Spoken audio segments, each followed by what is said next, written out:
મોરબી રાજકોટ લોકસભા બેઠકના ભાજપના ઉમેદવાર પરસોત્તમ રૂપાલાની રોટી બેટીની કરેલી ટિપ્પણી લઈને ક્ષત્રિય સમાજમાં ખૂબ જ રોષ છે। મોરબી જિલ્લા કરણી સેનાની અધ્યક્ષતામાં ક્ષત્રિય સમાજનું સંમેલન મોરબીના મધુપુર ગામે મેલીમાના મંદિર ખાતે યોજાઈ ગયું, જેમાં પધારેલા સૌ ક્ષત્રિયોએ શપથ લેવામાં આવ્યા હતા કે ભાજપ વિરુદ્ધ મતદાન કરીને અન્ય સમાજના 5-5 મતો આપણે ભાજપ વિરુદ્ધ પર મતદાન કરાવવાનું છે। રિપોર્ટર શ્રીકાંત પટેલ, વાત્સલ્યમ સમાચાર, મોરબી।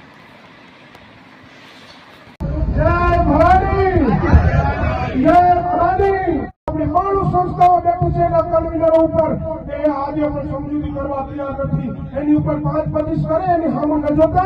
हमें तो पार्ट 2 चालू थयो छे अने मतदारोने खेंचीने बूथ लगी लई जવાનો समय આવી ગયો છે અને હું આગેવાનો બેઠા છે, મારા યુવાનો બેઠા છે, કહું છું પક્ષમાં છે એનો કોઈ એટલો બધો વિરોધ ન કરતા કે આપણા ભાઈઓ છે, અંદર આપણે મદદ કરવાના છે એ વિશ્વાસ રાખજો। અને હું બીજું જાજુ નથી કહી શકતો, એનું કારણ છે કે મારું બોલવાનું વધારે એનું અત્યાર સુધી આપણો ટાર્ગેટ પરસોત્તમભાઈ રૂપાલા હતા, એક જ વ્યક્તિ હતો ને ટાર્ગેટ। ભાજપને આટલી વિનંતી કરવા છતાં પણ એને એની ટિકિટ રદ ના કરી, એટલે હવે અમને 26 ઉપર રૂપાલા જ બતાવ્યા। હવે વિરોધ સમસ્ત જે સંમેલન કરવામાં આવ્યું છે, આ સંમેલનનો મુખ્ય હેતુ શું છે ને હજી તમારી માંગણી શું છે?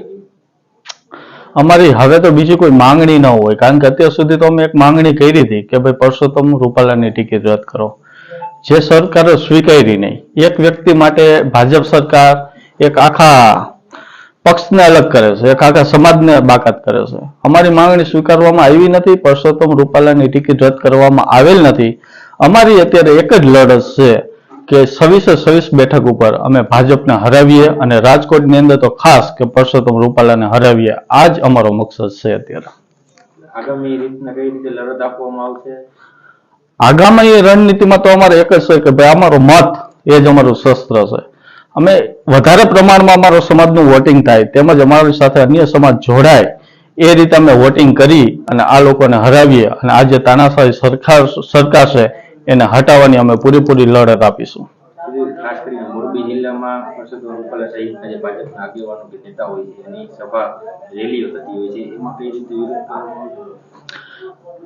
આપણા દેશની અંદર કાયદાકીય રીતે તો આપણે વિરોધ કરી શકીએ છીએ, એની અંદર પણ આ પ્રશાસન એવું કરી રહી છે કે અમને નજરકેદ રાખવામાં આવે, અમારી ધરપકડ કરીને બેસાડી દેવામાં આવે। અમે કઈ કરીએ પેલા તો આ લોકો પોલીસ તંત્રનો આટલો સહારો લે છે આ સરકાર, પરંતુ આ સ્વયંભૂ લડાઈ છે, કોઈ મારી કે કોઈ બીજા અન્ય વ્યક્તિની નથી। એક ક્ષત્રિય સમાજ જાગી ગયેલો છે, જાગૃત સમાજ છે, અને આ સ્વયંભૂ લડાઈની અંદર જ્યારે પણ સભા થશે, પછી મોરબી હોય કે રાજકોટ હોય કે ગુજરાતમાં ક્યાંય પણ ભાજપની સભા થશે ત્યાં વિરોધ થવાનો જ છે। અને તમારા દ્વારા એક ચેતવણી પણ આપવામાં આવી છે કે જો આટલા પ્રયાસો બાદ પણ રૂપાલા જીતી જાય તો પ્રથમ ઘા તમારો હશે, તે શું વાત છે? એ વાત એવી છે કે ભાઈ અત્યાર સુધી અમે ગાંધી ચિંધ્યા માર્ગે ચાલી છીએ, અમે સમાજને અવરી દિશામાં લઈ જવા માંગતા નથી।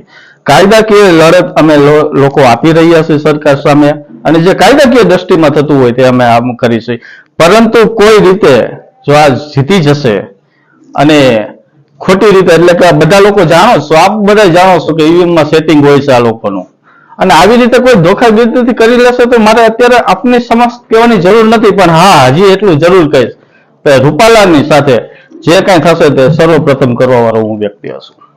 અને આપણા દ્વારા જે રથનું પણ ગુજરાતભરની અંદર જે શરૂઆત થવાની એના વિશે આપ શું કહેશો? હા, રથમાં એવું છે કે અમારો એક રથ નીકળશે, ધર્મ રથ, કે જે બધા ગામડાની અંદર જશે મોરબી જિલ્લામાં, અને ગામડે ગામડે છે। ક્ષત્રિય સમાજ તો આખો સાથે છે, અમારે બધા સાથે રહીને આવ્યું, પણ અન્ય સમાજ પણ અમારી સાથે જોડાય એ રીતે આ ધર્મ રથ નીકળશે।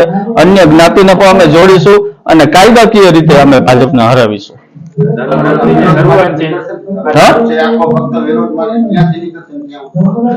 એ અમારો રથ આખા ગુજરાતમાં ફરવાનો છે, એટલે અમે એની સનારા શક્તિમાના મંદિરેથી શરૂઆત કરશી અને ટંકારા અને વાંકાનેરના જે આપણા મોરબીના ઓલામાં જે પરસોત્તમ રૂપાલાના વિસ્તારના જે ગામડાઓ છે એ બધા ગામડાઓની અંદર અમે રથ ફેરવીશું।